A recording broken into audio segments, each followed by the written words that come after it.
Part 8। Shri गणेशाय नमः। श्री जानकी वल्लभो विजयते। श्री रामचरितमानस। अरण्यकांड। नाक कान बिनु भई बिरकिरारा जनु। स्रव सैल गेरु कै धारा खर दूषण पहि गै बिल पाता। दिग दिग तब बल पौरुष भ्राता। बिना नाक कान के वह विकराल हो गई। उसके शरीर से रक्त इस प्रकार बहने लगा मानो काले पर्वत से गेरू की धारा बह रही हो। वह विलाप करती हुई खरदूषण के पास गई और बोली, हे भाई, तुम्हारे पौरुष को धिक्कार है, तुम्हारे बल को धिक्कार है। ते ही पूछा सब कह बुझाई। जातु धान सुनि सेन बनाई। दाई निशिचर बरन बरु था। जनु सपाक्ष कज्जल गिरिजू था। उन्होंने पूछा। तब शूर्पणखा ने सब समझाकर कहा। सब सुनकर राक्षसों से सेना तैयार की। राक्षस समूह झुंड के झुंड दौड़े मानो पंखधारी काजल के पर्वतों का झुंड हो। नाना बाहन नाना कारा। नाना युध धर घोर अपारा। सूपन खा आगे कर लीनी। अशुभ रूप श्रुति नासाहीनी। वे अनेकों प्रकार की सवारियों पर चढ़े हुए तथा अनेकों प्रकार के सूरतों के हैं। वे अपार हैं और अनेकों प्रकार के असंख्य भयानक हथियार धारण किए हुए हैं। उन्होंने नाक कान कटी हुई अमंगल रूपिणी शूर्पणखा को आगे कर लिया।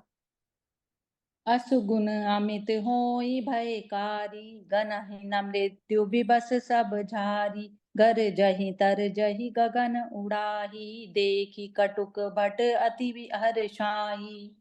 अनगिनत भयंकर अशकुन हो रहे हैं, परंतु मृत्यु के वश होने के कारण वे सब के सब उनको कुछ गिनते ही नहीं। गरजते हैं, ललकारते हैं और आकाश में उड़ते हैं। सेना देखकर योद्धा लोग बहुत ही हर्षित होते हैं। को कै जियत धरऊं दो भाई। धरि मारहु त्रिय लेहु छोड़ाई। धूरी पूरी नभ मंडल रहा। राम बोलाई अनुज सन कहा। कोई कहता है दोनों भाइयों को जीता ही पकड़ लो, पकड़कर मार डालो और स्त्री को छीन लो। आकाश मंडल धूल से भर गया। तब श्री राम जी ने लक्ष्मण जी को बुलाकर उनसे कहा।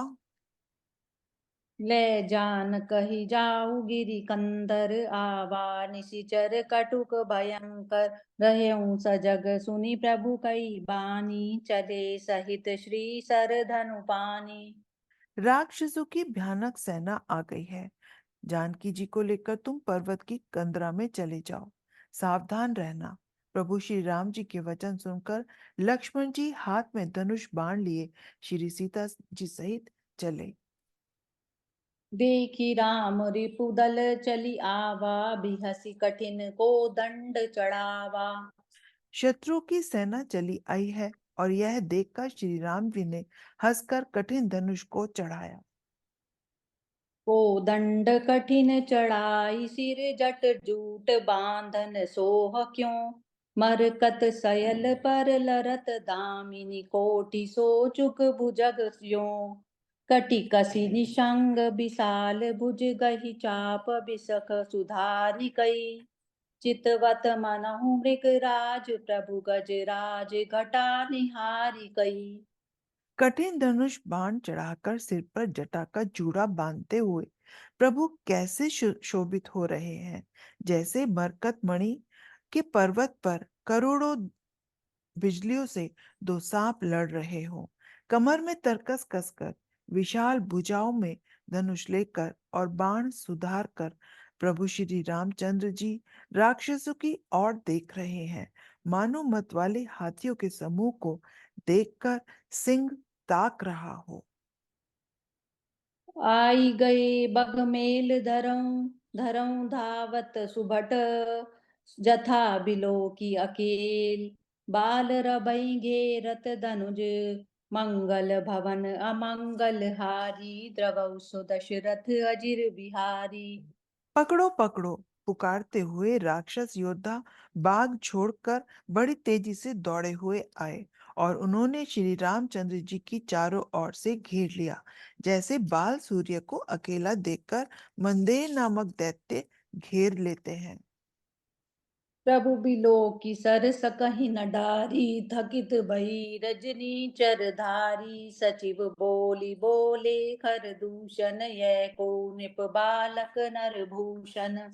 सौंदर्य माधुर्य निधि प्रभु श्री राम जी को देखकर राक्षसों की सेना चकित रह गई। वे उन पर बाण नहीं छोड़ सके। मंत्री को बुलाकर खरदूषण ने कहा, यह राजकुमार कोई मनुष्यों का भूषण है। नाग असुर सुर नर मुनि जेते, देखे जिते हते हम केते। हम भरी जन्म सुनऊ सब भाई, देखी नहीं असी सुंदरताई। जितने भी नाग असुर देवता मनुष्य और मुनि हैं, उनमें से हमने न जाने कितने ही देखे, जीते जी और मार डाले। पर हे सब भाइयों सुनो, हमने जन्म भर में ऐसी सुंदरता कहीं नहीं देखी। जति भगन कीन कुरूपा, बदलायक नहीं पुरुष अनुपा। देव तुरत निज नारी दुराई, जीवत भवन जाऊं दो भाई। यद्यपि इन्होंने हमारी बहन को कुरूप कर दिया, तथापि ये अनुपम पुरुष वध करने योग्य नहीं है। छिपाई हुई अपनी स्त्री हमें तुरंत दे दो और दोनों भाई जीते जी घर लौट जाओ। मोर कहा तुम ताहि सुना वहु, तासु बचन सुनि आतुर आवहु। दूतन कहा राम सन जाई, सुनत राम बोले मुस्काई। मेरा यह कथन तुम लोग उसे सुनाओ और उसका वचन सुनकर शीघ्र जाओ। दूतों ने जाकर यह संदेश श्री रामचंद्र जी से कहा। उसे सुनते ही श्री रामचंद्र जी मुस्कुराकर बोले, हम क्षत्रि मृगया बन करहीं, तुमसे खल मृग खोजत फिरहीं। रिपु बलवंत देखी नहीं डरहीं, एक बाल कालऊ सन लरहीं। हम क्षत्रिय हैं, मन में शिकार करते हैं और तुम्हारे शरीर के दुष्ट पशुओं को तो ढूंढते ही फिरते हैं। हम बलवान शत्रु को देखकर नहीं डरते। लड़ने को आए तो एक बार तो हम काल से भी लड़ सकते हैं। जत्पि मनुज धनुज कुल घालक, मुनि पालक खल सालक बालक। जो न होई बल ग्रह फिरी जाहू, समर विमुख मैं हतऊ न काहू। यद्यपि हम मनुष्य हैं, परंतु दैत्य कुल का नाश करने वाले और मुनियों को रक्षा करने वाले हैं। हम बालक हैं, परंतु हे दुष्टों को दंड देने वाले। यदि बल न हो तो घर लौट जाओ। संयोग संग्राम में पीठ दिखाने वाले किसी को मैं नहीं मारता।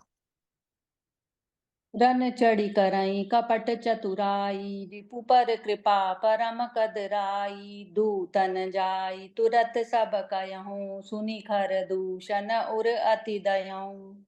रण में चढ़ आकर कपट चतुराई करना और शत्रु पर कृपा करना, दया दिखाना तो बड़ी भारी कायरता है। दूतों ने लौटकर तुरंत सब बातें कही, जिन्हें सुनकर खरदूषण का हृदय अत्यंत जल उठा। उर दयऊँ कयऊँ की तरऊँ, धाये बिकट भट रजनी चरा। सर चाप तोमर शक्ति शूल, कृपान परिख परशुधरा।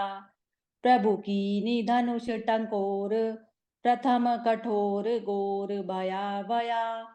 भय बधिर व्याकुल जातु धान, न ज्ञान तेहि अवसर रहा। खरदूषण का हृदय जल उठा। तब उन्होंने कहा, पकड़ लो, कैद कर लो। यह सुनकर भयानक राक्षस योद्धा बाण धनुष तोमर शक्ति शूल और कृपाण परिध और फरसा धारण किए हुए दौड़ पड़े। प्रभु श्री राम जी ने पहले धनुष का बड़ा कठोर घोर और भयानक टंकार किया, जिसे सुनकर राक्षस बहरे और व्याकुल हो गए। उस समय उन्हें कुछ भी होश न रहा। सावधान होई धाय जानी, जानी सबल आरती। लागे बरशन राम पर, अस्त्र शस्त्र बहु भांति तिनके आयुध तिल समा करी काटे रघुबीर तानि सरासन श्रवण लगी पुनि छाड़े निज तीर मंगल भवन अमंगल हारी द्रव उसु दशरथ अजिर बिहारी। फिर वे शत्रु को बलवान जानकर सावधान होकर दौड़े और श्री रामचंद्र जी के ऊपर बहुत प्रकार के अस्त्र शस्त्र बरसाने लगे।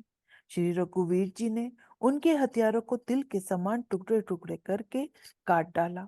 फिर धनुष को कान तक तान कर अपने तीर छोड़े।